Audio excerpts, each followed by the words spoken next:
maybe haven't been so useful. And then sort of part of the charter, but not exactly, is what should we focus on over the next 5 years? That's more strategic planning than charter, but it goes hand in hand with this discussion, so we wanted to include it. And so I'll step right into charter, or name. So our name, the name of the organization, is the LISA 2020 Network. And throughout the charter, it will be referred to as that. The question is, and I can see that this red font is not working great, is if we want to keep that name, and if not, what would we change it to? A secondary consideration beyond the LISA 2020 part is, are we a network? Are we the LISA 2020 network? Or are we the LISA 2020 program? What nomenclature? That way we can have some consistency as we go forward. And so, with that, I open it to you guys. What do you guys think? Please raise your hand and you can see.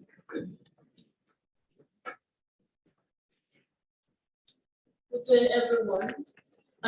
Concerning the name, I prefer that the name still remain is 2020 network. Because if you think of changing the name, are we going to be changing the name every time? And if we keep the name, we can take track, record of how we are achieving our aims. Like there was a set of achievement and it was met. And then if we decide to keep the name, maybe every 5 years, we see what is the progress in our achievements. The data is kept, and then we begin to record our achievements. I prefer that the name is kept. It is a 2020 network. Thank you. Thank you so much. Good morning, everyone. I think I'm in support of it. Like in my school, the institution has come to recognize the name. So if I decide to take the name down, then I not take it serious. Thank you very much.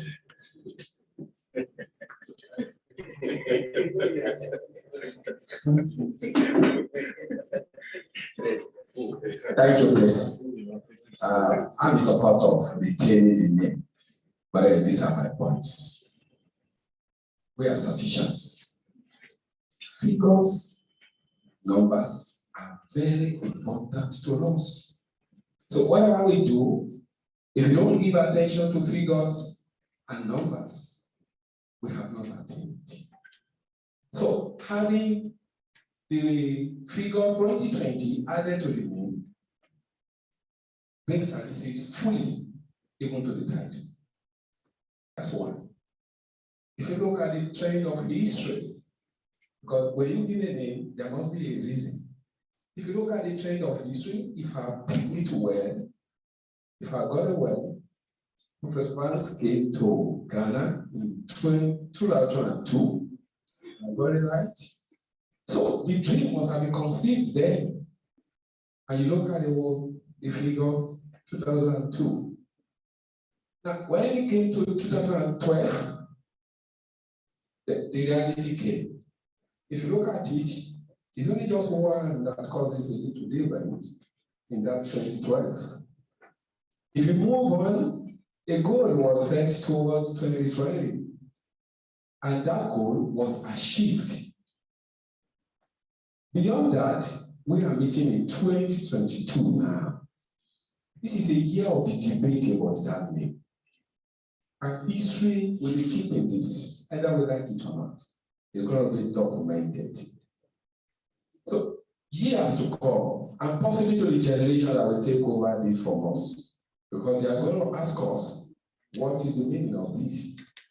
So, we now discover that 2020 is very significant and important across the line in the history of LISA 2020. And I believe we'll still know more of this histories. Thank you. Thank you.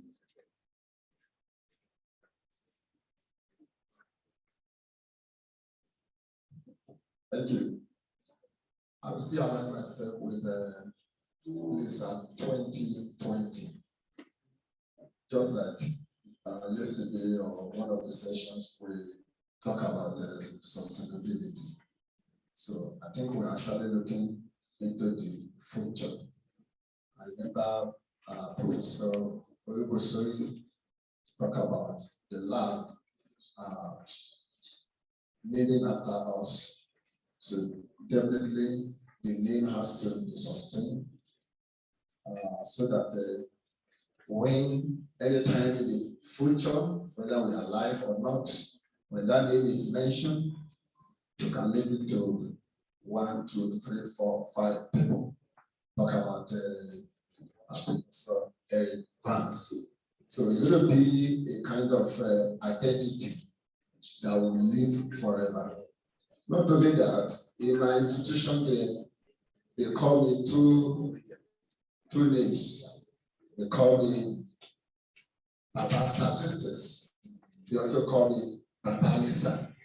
So that's the name. And if you look at my WhatsApp, what do you call it? Profile picture is Lisa 2020.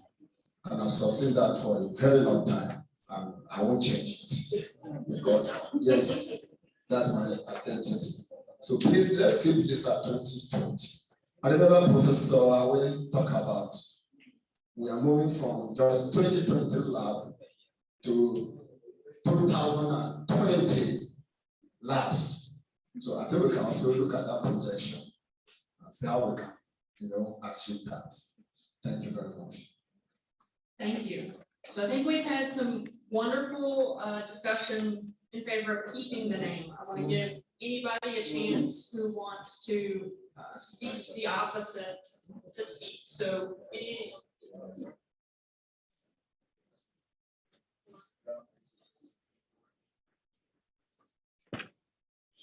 Thank you so much. We appreciate the name. But I just want to say, can we still make it maybe like this 2020 global network? It makes sense. that's a wonderful suggestion. That goes to the second part of our question of, okay, so I've heard everybody's suggestions. Thank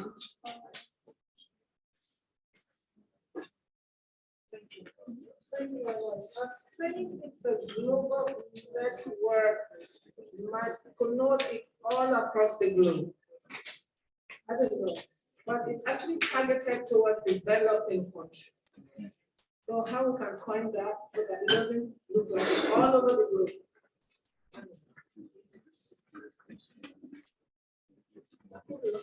So any thoughts about that second part, or should we move on? Because some of the other stuff is going to be a lot more contentious than the name. Yeah, good morning, everyone. Regarding the global adjective that we want to add, and I want to believe that the intention is to spread out to every part of the globe, right? But then the next question will be, how do you describe or define which one is developing or which one is developed? And then the next, maybe we go to the Asian countries and have developing nations there. But the question will be in Europe and North America. How do we deal with that? Well, I would personally prefer that it's a global thing. So maybe we have to address this dichotomy between developed, developing, and how we can bring everything together. Thank you. Wonderful, thank you. This question of developing comes up later, so we'll move on so that we can get to that. So for the second part of our charter, we have the vision, purpose, mission, and objectives. And I've broken this into several slides so that you can see each section separately.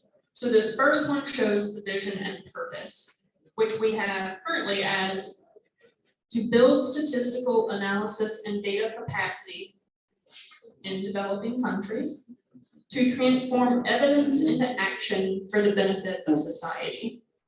And so, of course, the question here is, should we keep the reference to developing countries? Should we drop it? And I'm not going to open it for discussion yet. I want to move on to show you the rest.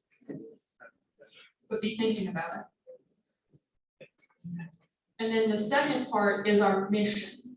So the program's mission is to help create, strengthen, and sustain individual statistics and data science collaboration laboratories, which we of course call stat labs, that each have 3 missions.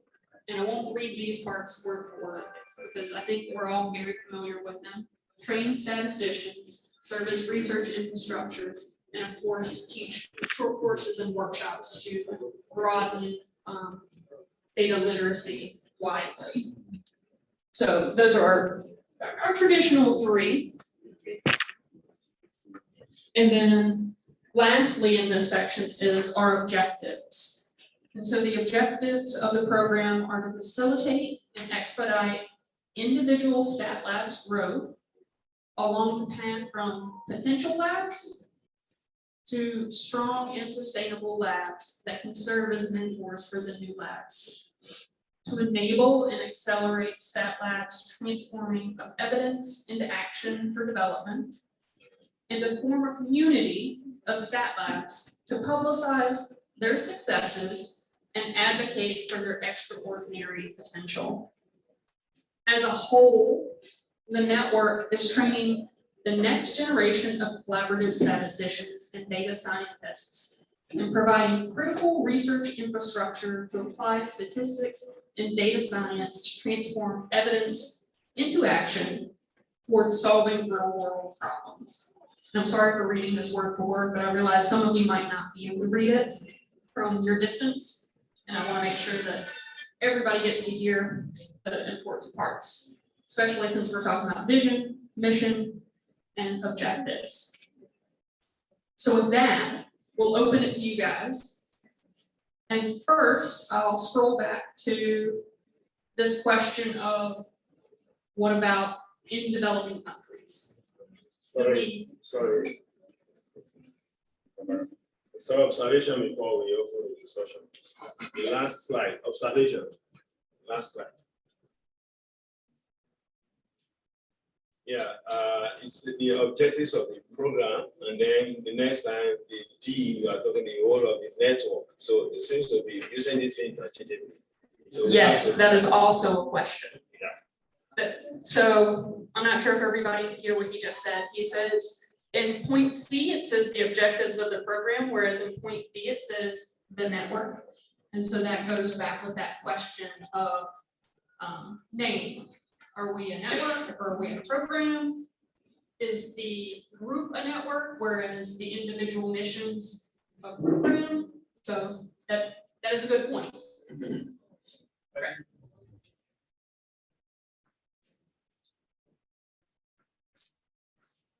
Well, let's suggest we keep network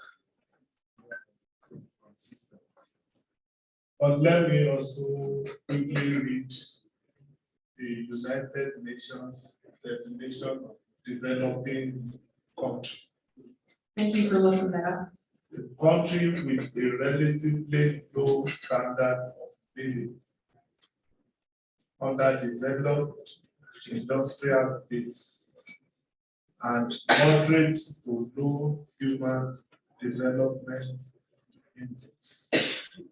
And I think the vision, as a matter of fact, there are over 152 developing countries. My countries, yeah. India is there. So many other, yes. So the whole vision is to stimulate development. We can no longer develop the countries that are developed. But our target basically is to use statistics to transform the countries from developing to developed. So retaining that focus, I think, is relevant, is helpful to humanity. And then if we all catch up with the development where people are coming from, Then we can be. Huh?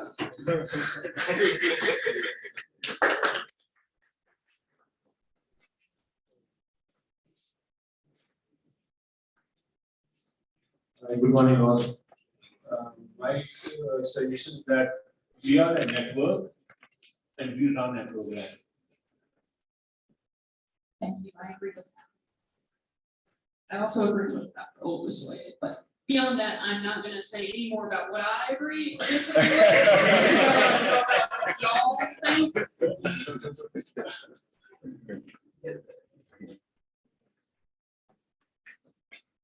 Sorry, regarding the issue of developing, Prof.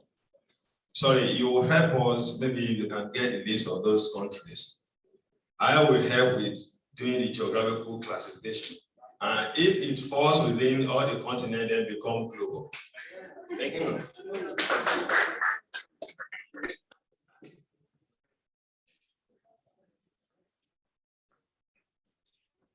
Please, on the issue of whether we should consider it as a global network or only consider the developing countries, I think we can also add the developed countries so that there will be a law that every developed country is supposed to adapt a developing country. And I believe through that we can get funding for the project. Thank you.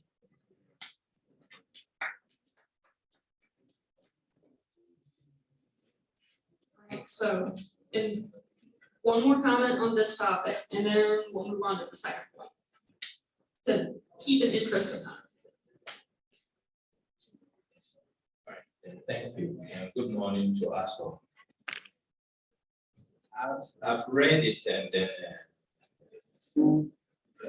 in developing countries is put in brackets. For me, what it means is that it won't be limited to only what? Developing countries. But the emphasis is going to be on what? Developing countries. So I think it's fine for me. I don't think we should have any issue of changing that statement. Even developed countries need development. I think we can't say that there is no country that needs that is developed enough that doesn't need development again.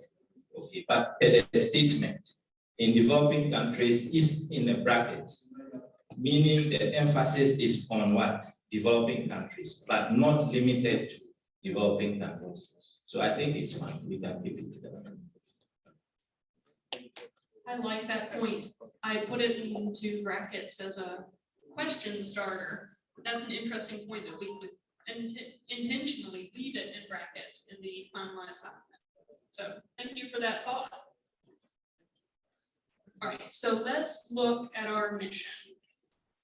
I think most of us should be familiar with these concepts already, but I want to give you a chance in case anybody wants to give feedback.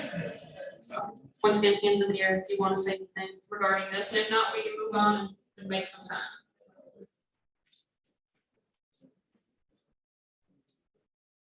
Wonderful. Okay, so objectives. This is also, besides the note of program versus network, some things that I think that we talk about a lot within our group, with the transforming evidence to action, advocacy, and community. But I want to give you a chance. Any comments here? I also want to remind you that the document, you can actually make comments and suggestions on it. So if you have thoughts later about something, feel free to put a comment in there. We are reading them. And special thanks to Marcus, who put comments in a couple of weeks ago. That helped these slides.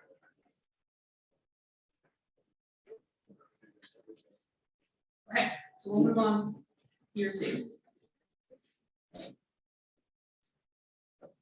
All right, so the next section, I think, is the one where we're going to have a lot of discussion. And this is on our structure and sustainability. Since this is such a broad section, I've broken it up to give us chances to have discussion a little more readily. So the first part is, of course, we have individual stat labs at individual universities And those are collections of collaborative statisticians and data scientists who collaborate with domain experts. And these stat labs are formed worldwide. And if they follow the network mission, they can become part of the network. And there's, of course, a process, the 7-step process that Dr. Vance talked about yesterday to becoming a part of the network. To further enumerate it, kind of like ISI does, stat labs follow a detailed process to become members. Of course, they're voted on by the network before they can be added. Individual membership, so each of you are individuals, is granted, individual membership, like you, to the whole network is granted to people who are affiliated with those individual stat labs. So we're not going to keep a membership roster at the global level, but it said that if you're working with one of those membership roster of the labs, then you're part of the network. However, there's affiliated membership for those that are network supporters who aren't part of a lab. Myself, for example, I'm not affiliated with any lab, but I hope you guys will keep me in your network. And then, of course, the organizational membership. So, you know, there's, each of you is at a different institution, and those institutions that have stat labs are considered to be affiliated with the network. So this is kind of wordy, but we kind of wanted it to be similar to ISI's so that it was very clear who was a member and who was affiliated and that sort of thing. So before we get into leadership and those sorts of concerns, I wanted to give folks a chance to talk about those parts. So how to be a member and what it means to be a member. Is there anything we want to say there or anything we've forgotten?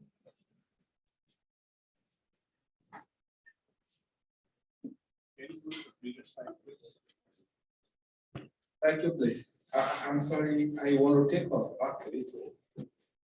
While I want you to answer me just these two questions on the issue of developing. Now, if we are going to have a particular country in developed nations, and we have colleagues that will show interest in having a stat lab there, definitely we expect the university, particularly the registrars, to request for information about us, our prospectus, that will show the vision and mission and objectives. In a very sensitive academic environment, that phrase, in developing countries in bracket, can generate questions at Senate level of approval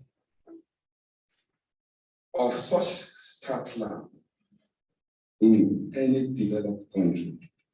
So we must prepare to have such kind of a lab that may spring up in future in such places. That's question one. The second aspect of the question is development is not static. It's continuous, it's progressive.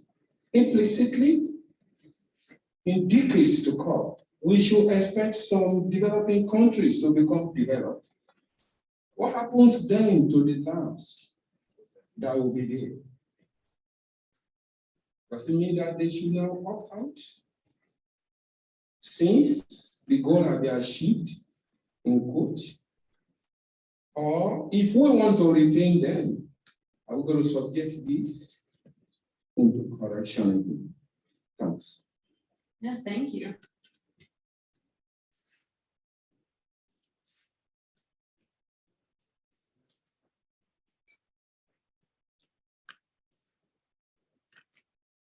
We are saying about individual membership of the global network. This individual, for example, when we have a staff at our places, we are the coordinators, but the rest of the team, which is in the department, will also assist. I think we can take them as individual members, and for them, we need a document so that they have a proof that they are the members of the, this staff lab and the network. So as of now, I don't think we are issuing any official document to them that they are the members of this. It's just a verbal, but nothing in writing. So I think that if we issue a document to them, and they will become then more helpful for us rather than just telling them you are members. Thank you. Thank you. Yes, I think we need to define individual here. Individual could refer to person. We also refer to lab.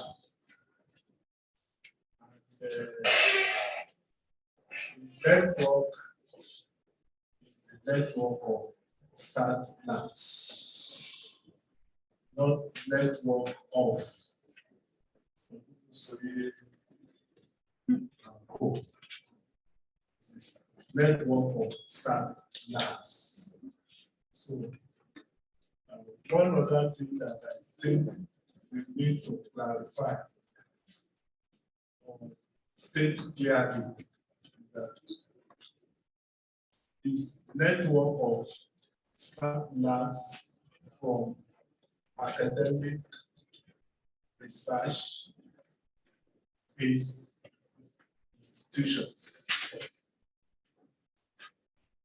I know we have members that are not in academic institutions, right? So that's one reason why that individual to be well defined.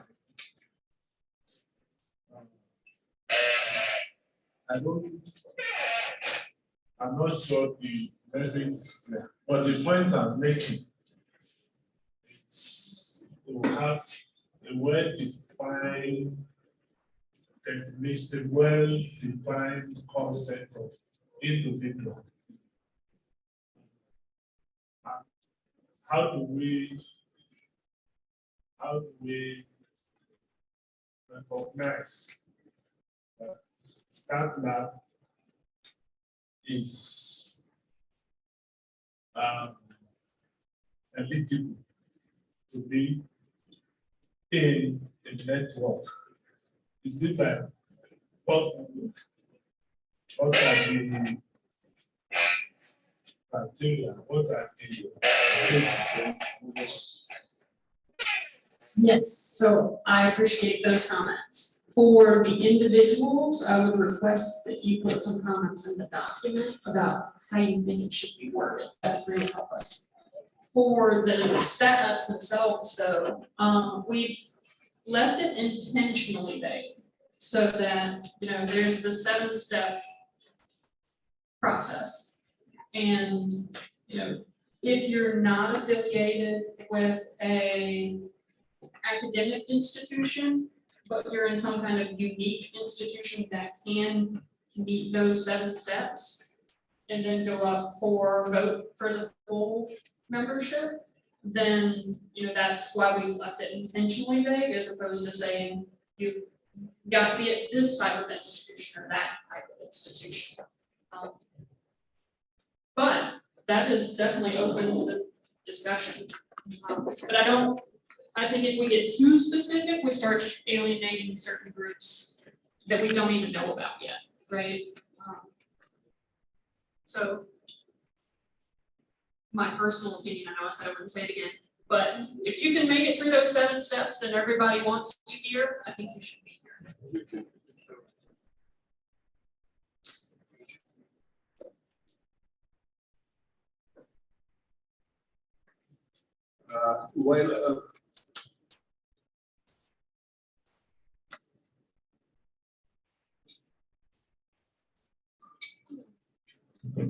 While assigning the membership to any new Start Lab, should we have minimum criteria that there should be a certain faculty strength in that department? Only then the membership will be allotted. Number 1. Number 2, whosoever applies for the new membership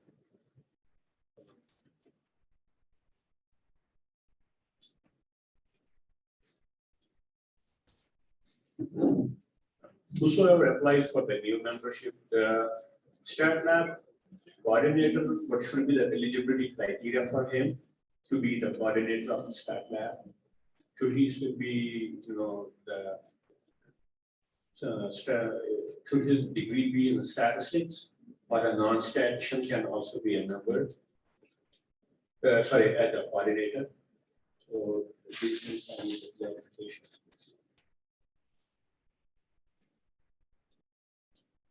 I think we'll actually get to the coordinator discussion in the leadership section. But thank you in advance.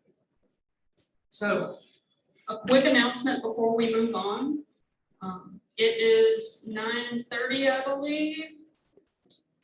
If you are part of the COVID testing that's supposed to happen this morning, that group will be leaving at some point. Someone will.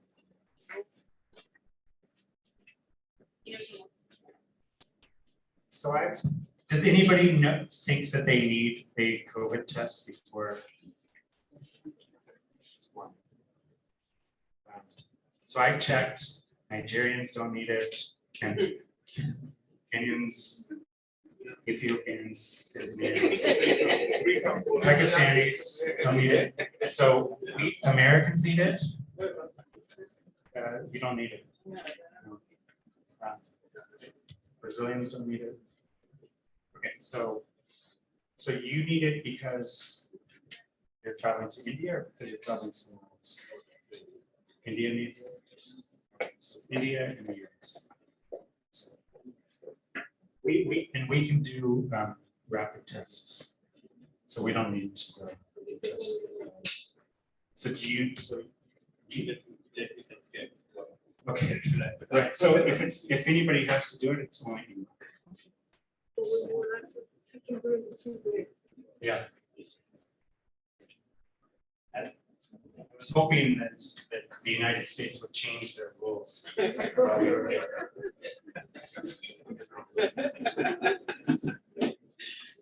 Well, that was an easy announcement.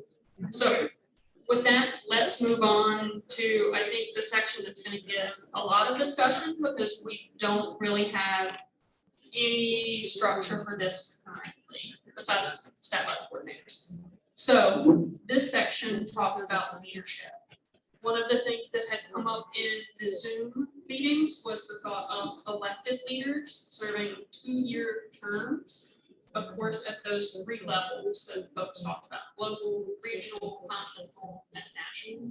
Regional, continental being the same level, depending on where you're from. And then this gets an Imran statement. We put that leaders at individual stat labs would be decided based on the local context and not considered elected leadership because each lab is different, and who should be the coordinator or director or whatever the term is that needs to be used, we thought should be decided at the local level. But perhaps there should be some extra verbiage here about certain qualifications. And then guidelines for leadership transition will be spelled out somewhere in bylaws. So that's kind of like that 7-step process, that we've already got spelled out. But more forms of leadership. I know this is pretty small writing, but this is talking about the global network leadership. The network should be represented by a global director. We had put in the phraseology that they would be nominated and elected by the membership, and that they would be the chair of an executive committee. So folks to serve them and guide them and give them advice. This committee would be those officers that had been suggested at the Zoom meeting, but of course, all of this is up for discussion. So a membership officer, a metrics officer, finance and fundraising officer, public relations officer, and one other that hadn't been brought up that we thought was important was a gender officer, so that we can keep focusing on gender proportions and advancing females in our field.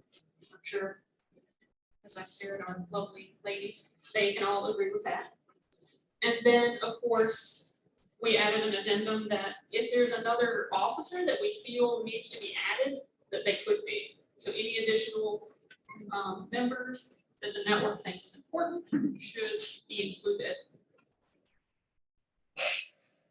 Discussion on that.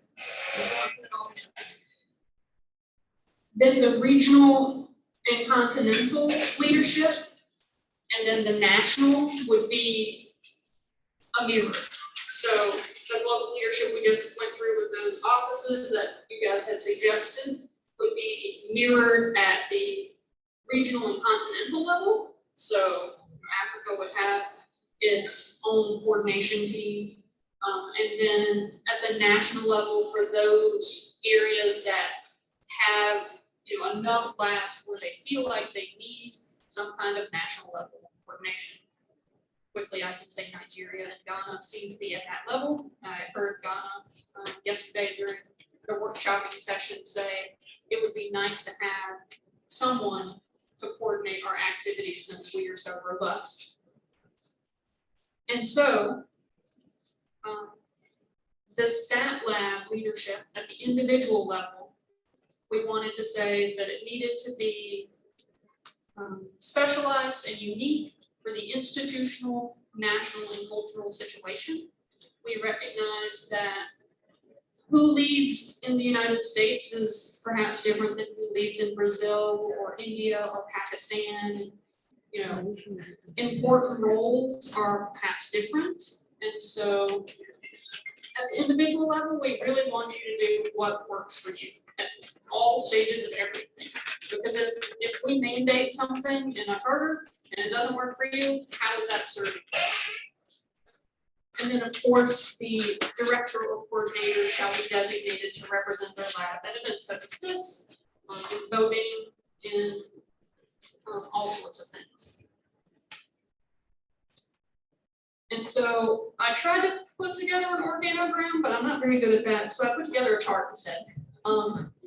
So the red is the global level, the yellow is the regional and continental, and the green is national. And you can see that you've got your directors here, your executive committee here, and then other committees under them. And you'll notice these kind of ugly green arrows. But the membership officers of the national level would feed into the membership committee for the regional area and then so forth. So for example, if we had 4 regions, Africa, North America, South America, and Asia, then there will be hypothetically 4 membership officers, and they would serve on the membership committee for the global level to give feedback to the membership officer about what's needed at their individual regional areas. And so I know this is a little small, but it's essentially just summarizing what was on the last slide in a picture format. And you can see that we have down here, the stat lab part is as appropriate. As I said, we want you guys to make those decisions. And with that, I want to open it to you guys, because I know I just flooded you with a lot of things. All of this was based on the discussion that we had at Zoom meetings, and so I feel that any of us are tied to it, but we needed something to present. So feel free to share your thoughts. We definitely want to hear them.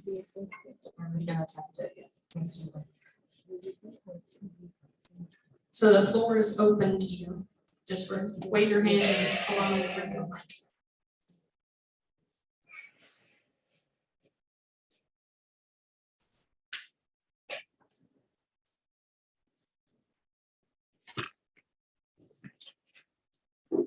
So one thought that I had just watching Tonya's presentation is that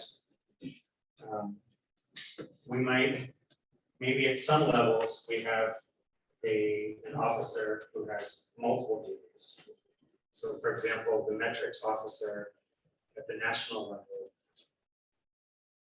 maybe we don't need a dedicated metrics officer because it's too easy. and maybe also at the regional level. So that's one possibility that seems to have all of that infrastructure might be too much.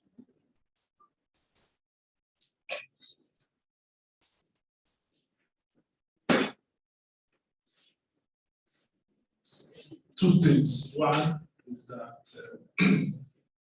we should not just leave the start lab level without some sort of guide. There are key offices that we should identify. As you can see, we have membership officer, veteran officer. I'm particularly concerned about the veterans officer. So even at the level of the staff lab, we should have. Otherwise, feeding the national, regional, and global, feeding them with necessary metrics by the channel. If there is no person that is identified and the body will just be on the coordinator. Now, so let's maybe put it in our chapter. Apart from the director or coordinator, there must also be designated officer for metrics, because of all the offices, of all the officers,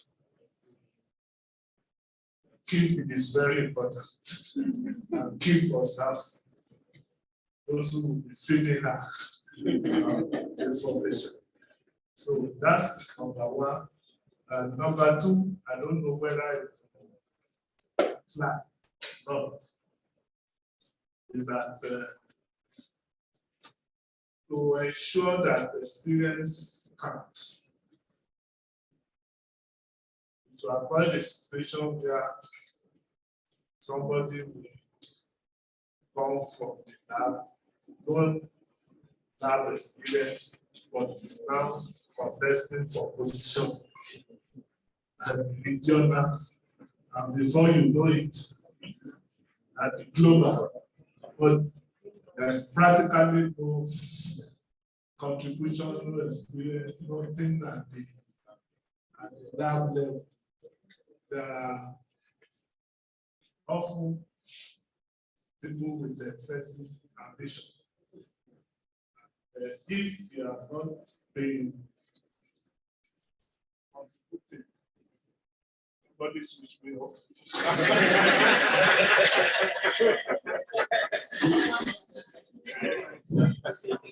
So if there's no contribution from the grassroots, from the lab level. So in summary, what I'm saying is that for anybody to be nominated or appointed at the national, there must be evidence of being active at the level of start now. And for you to have the role to play at the region, it's also the same to have made significant contribution at the national and so on. I shouldn't wake up and become African ambassador. When I thought it was start now, ambassador.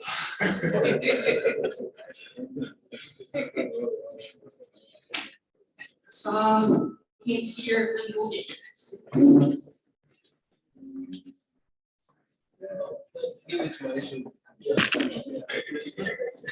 Yeah, I just want to say a little about what was said. With regards to when it comes to the selection of the members to occupy a position like this. But obviously we will go by election. Election we go by numbers. So in a situation where you have an institution which has more members in that particular country, we may have somebody who have not played any effective role, but is coming from an institution with a larger number. When that particular institution decides to vote for that person, obviously it's going to occupy that position because it's an election. And in that situation, there's nothing you can do. So that person coming is a new. We may have somebody who has gained a lot of experience, but he's coming from an institution with a small number. And when that person put up himself for election, and another person also from an institution with a bigger number put up himself for the election, obviously you find it very difficult for the person coming from the lesser institution to get a position. So in terms of selecting members to occupy a position, I think we need to look at it critically and see how it goes. If you make it open at selection time, so yes, anybody can, once you're a member, you can come. Obviously, we may witness things like that, just like somebody with that experience that easily have this way through. Thank you.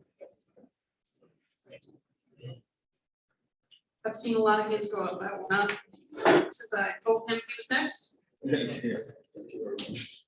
And my own is going to be the national, at the national level. Professor Pruitt has spoken concerning the STAR lab. Then, for example, I want to talk about Nigeria. It's one of the, or let me say, the biggest black country in the world. So, and in Africa. Now, when you look at in 2020, we experimented something where we had our global symposium at regional levels. So if I'm looking at it that having just a national director for Nigeria will look somehow because we are big. So I would still want us to look at the regional level in Nigeria. At least a region equates, if not more than some nations. So let's look at it that way, not like Nigeria, so that we need to break into regions. They have regional coordinators and offices at the regional level.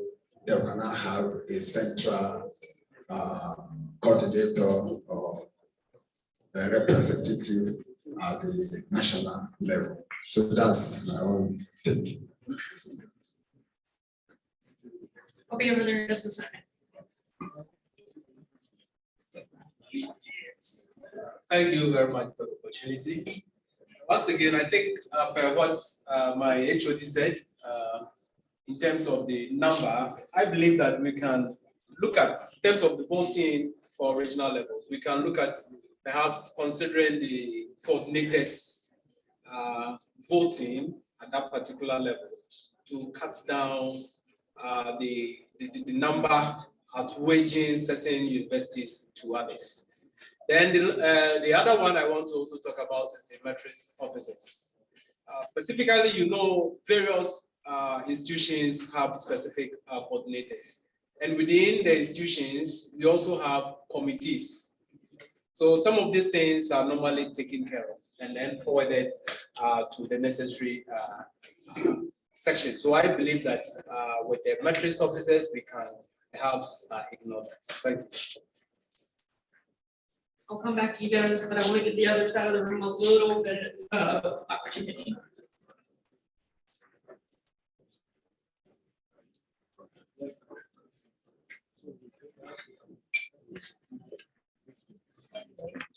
My own contribution is on staff lab, because I see the staff lab as the foundation, and that is where the focus should be more. Because as Bible even tells us that if the foundation is destroyed, what can the righteous do? So nothing can be done. So we are all building on the start lab. Professor Lukusoye suggests that we should have mentor officer. I want to suggest that we have everything.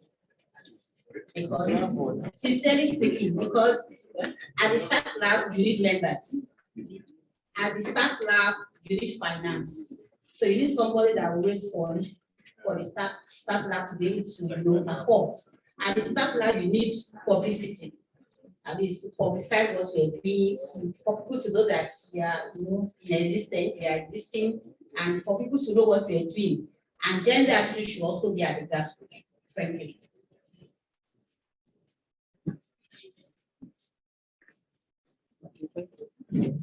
Thank you very much. My own, I'm going to digress a little bit because I don't know, are we going to be contesting for all this? Because I don't think we actually need it. Because for those that want, we know those that are working and we know those that we can put there. Because if, like Bob said, that some people actually like offices, because I don't see the reason why we should have national, regional, though we need national, right? We need national. Like one of the speakers said that in Nigeria we are most populated something, and we have the largest labs. We could have the regions like he suggested, but I'm still thinking: how do we measure their activities? Because there are some labs, they are start lab. Are they really doing what? Are they really doing what the vision and mission of the Mr. 2020? Because many people just want to become Mr. They want to become Mr. Start lab, Mr. the chat. They want to be part of the network. Are they doing what? Are they actually doing what the mission and vision? Not about having, I want to be a coordinator of mine. So many people have been sending messages. How do I become Mr. member? And I thought, do you have what it takes? Because it is not just being a member. I've attended a Zoom meeting that a start lab sent a student. I'm not saying a student will not represent your start lab, but this student, when we are at the, we used to do breakout section, and we are trying to introduce the student tell us his name. I was like, okay, what can you tell me about this? I said he doesn't know. They just sent the link to him. On the group now, we have some people that are not supposed to be on the Lisa 2020 group. They just sent a link to people, and you find a lot of those are not even in the academics. So I think we need to restructure our mission and vision. Though they are trying to, we are all trying to propagate statistics and data science, but I think we are having some those that are not supposed to be part of us. Please let's actually look at, because if we are looking at this, somebody can die. Like for instance, if I want to be a global director, I know many people like my feet. Oh, you understand? So I don't think it's something that we should be vying for. So we can select those that we know this person actually fitting into this position. That's my suggestion. Thank you.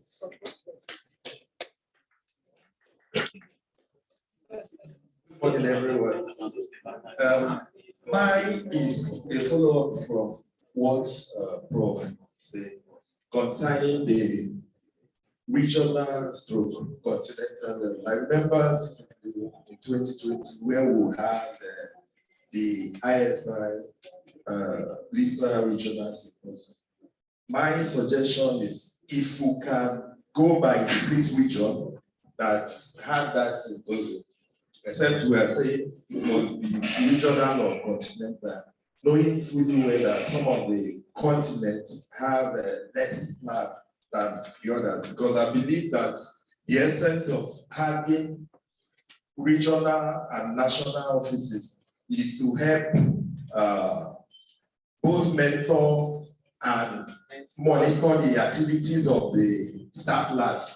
So if we could go by those 6 regions that had that symposium, that time, I think it would be more effective, because looking at what we have, it means that some of the continents or region may just have 1 or 2 staff labs, and some region may have up to 20 or more, especially in places like Nigeria, which is represent over 40% of the network membership. I equally share the view that for now we may not need to be doing election. We need people that have, we know people that work for the first appointment. It may be by appointment. Maybe subsequently in future we can bring in election, but presently I don't think election is the way to go. Thank you.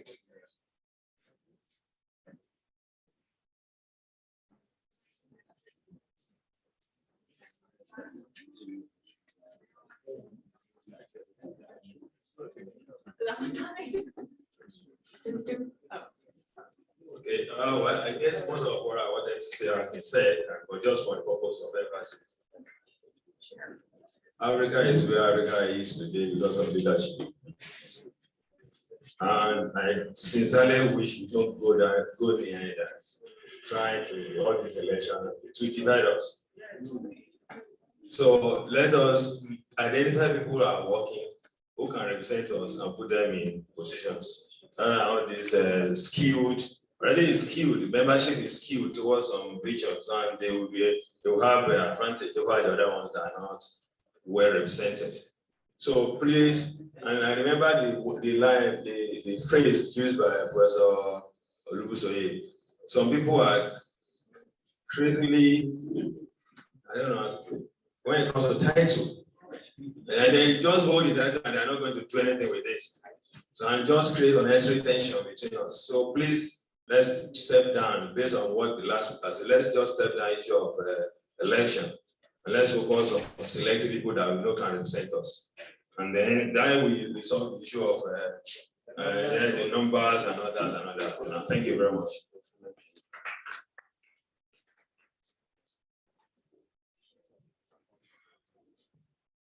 Thank you so much. Like, concerning, like, since you are drawing kind of inspiration from ISI, for you to become an elected member of ISI, you must have contributed. Therefore, there's no election for that. You are nominated and elected. That takes care of that. There should not be no room for election by voting. The next thing, for Nigeria, we are large people.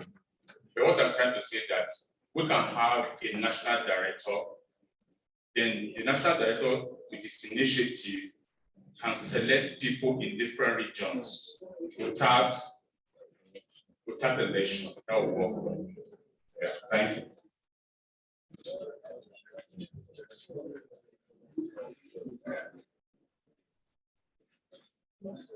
Very much. I also want to just add my voice to the anti-election position. I've been in the university system. Election is simply by popularity, and if you have a support base, you don't need to even be interested in the job. So I would rather prefer that, if it's a suggestion, please. If there's a position open, we can advertise. You can apply. And then we define what we're looking for.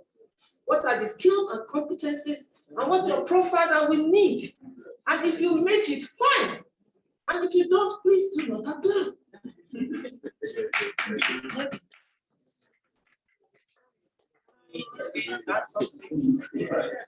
So I want to. I think that with this discussion that is going on, it means that we actually accept the positions that have been created, membership officer, matrix officer, and all that.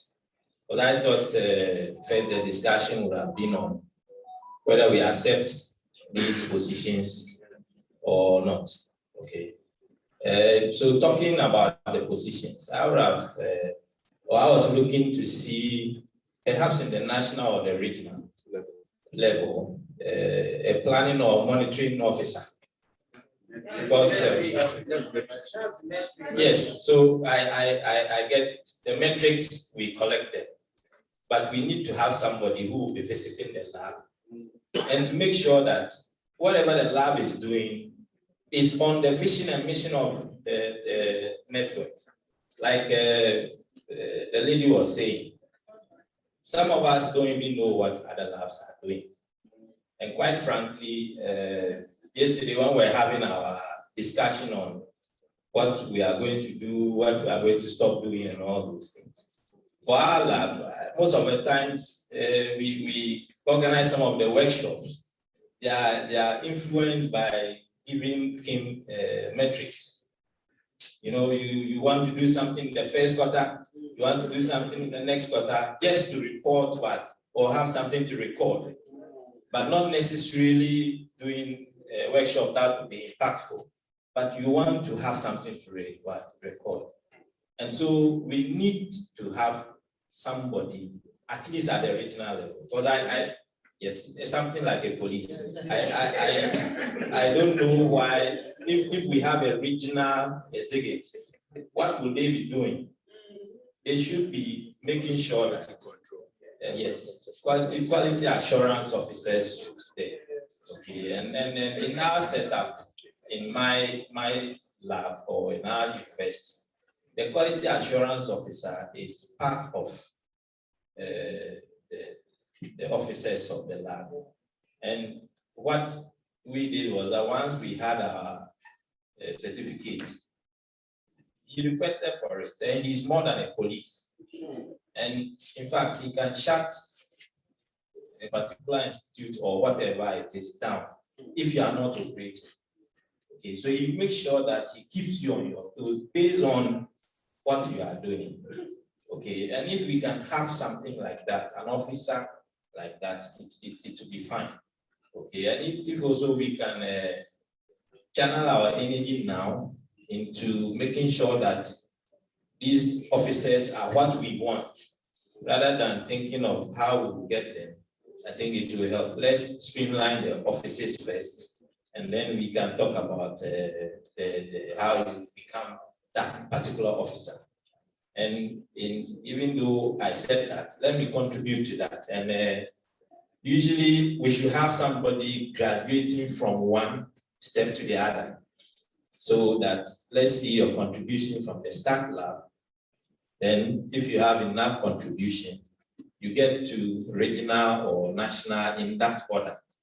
Okay, so that in some organizations or some units, if you have not been a member for a number of years, you can't contest certain positions.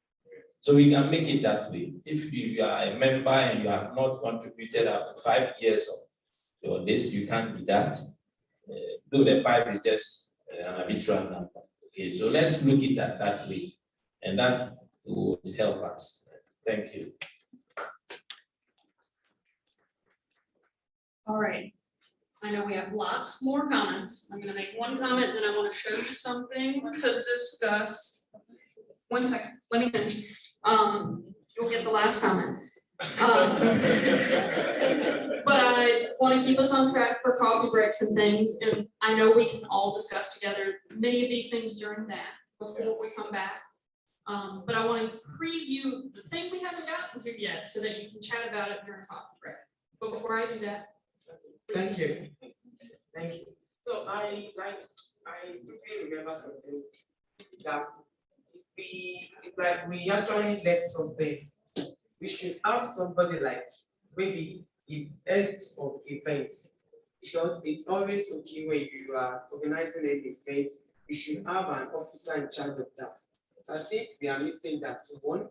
Then as regards what Professor Adebanji mentioned, that it could be a kind of when we advertise, because there's so many groups that are into that, they will advertise.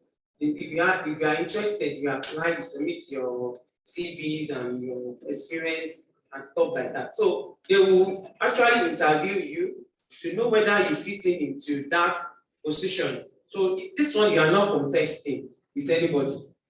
They have several applicants and you submitted, so they will now interview whether you actually fit into what they are looking for. I think we can use that.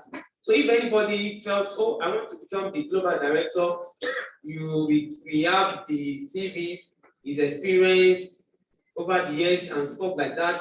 There will be some set of people that will do the interview and look at if the person actually, I think that would be the first thing. So that one, there is no political, no, I know this, they know my view. So I think we can actually adopt that. Thank you. Thank you. No more comments. We'll talk about it later.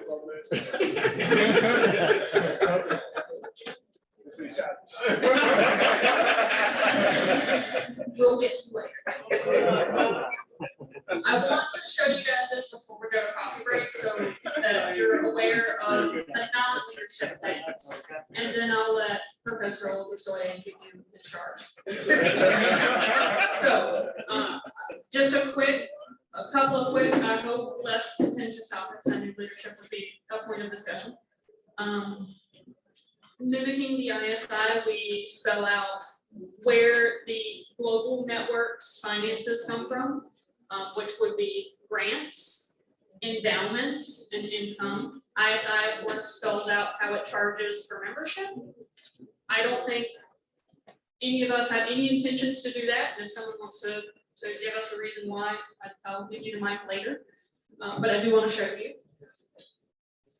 And then I think a lot of the things we've been talking about so far are not charter things, but bylaw things. So what should be the qualifications of this person? What should be the qualifications of that person? Those are very technical things that we put in the bylaws. So while I agree they're all very important, I think the charter should be very broad, and we can spell out, you can't be a regional director until you've served as a stat lab coordinator, or those sorts of things, those very technical, very specific things in the bylaws. And we're definitely gonna do that, but that's, I wanna keep us kind of broad in our thoughts instead of these very specific things.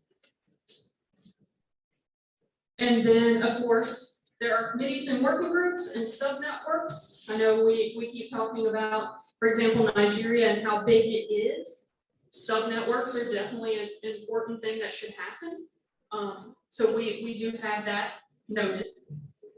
And then the last thing I'm gonna show you, so that you can talk about it during snack time, is, well, we're talking about the leadership, but we also need to think about what actually the network is going to do at the network level. And so we kind of enumerated the things we already do. We have a newsletter. We have our regular virtual Zoom meetings. We're having our annual symposium. We have our metrics collection that Tim takes care of us. Our certificate that Nkrumah will tell us about this afternoon. And we've got our WhatsApp group. So the question is, do we keep doing all of those things? Are there things we're missing that we need to add? And, you know, what are some of the things that should change? So, for example, we have 2 Zoom meetings per month. Maybe we should have more. Maybe we should have less. Maybe they should be longer. Maybe different people should go to different ones. So those are things I want you to think about while you're having your coffee and snacks and talk about with your colleagues. And then another thing to think about that's not necessarily part of the charter, but informs the charter and informs our future, is what we should focus on for the next 5 years. And so this is just a list of some of the things that people have talked about before. And I think they're all important. But the question is, you know, we can't focus on all of these. We can hope to do all of those, but we need to focus on just a few. Because if we spread ourselves too thin, we'll achieve nothing. But if we focus really hard on a couple, and then contribute to the rest, then I think we'll make broad progress. And so, like I said, these are just some of the ones folks have mentioned. Exchanges, focusing on education, both training of stats and machine learning and those sorts of things, but also collaboration and people skills and working with those domain experts. What about mentoring, both advanced labs to new labs, but also older, more experienced collaborators with new folks to the network. Those regional networks we were talking about, we know that you guys are doing awesome stuff and some areas have a lot of folks and some areas don't have so many folks, and how do we make that stronger? And then of course, the elephant in the room, everybody's been talking about funding. We need to kind of think about what we're gonna do there. But on the flip side, we've already done some great things and we've got to make sure that people know all the awesome stuff that all of your individual labs are doing, and then that could lead to funding.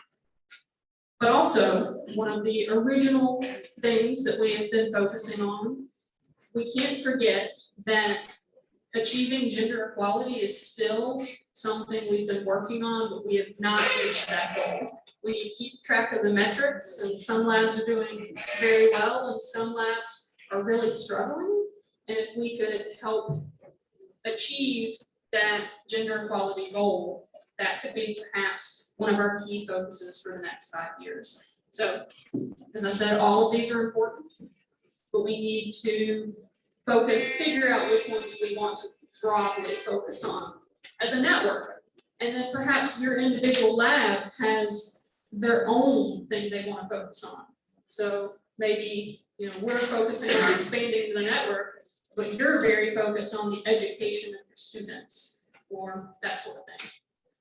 So I know I just ran through that all very quickly, but I wanted you to think about it before we go to coffee break. Professor Adebonji, do you know if we're ready? Yeah. Okay. I know we're a little late here, so they may have been waiting for us. And now I'll turn it over for our charge. Thank you very much. Actually, exactly this one, this slide, I want us to regard this as activities. The previous one, go to the previous slide. Yes. These are our products. I want us to be branded. And you can be branded when you have products. One of the things we should be working, most of us are, of course, academic, so our products are our publications. If your start lab is not good, because what we market us is publications showing our affiliation to LISA. That at the end of the year, we should be able to account for labs publications, because at the global level, what we showcase our contribution in the publication. Maybe later we can also go to the level of having journal of statistical collaboration as a product that we can also use to brand this network. So I consider this as primary activities that start labs data. But the other ones are feasible, tangible products that you can show to the whole world as what we produce from this network.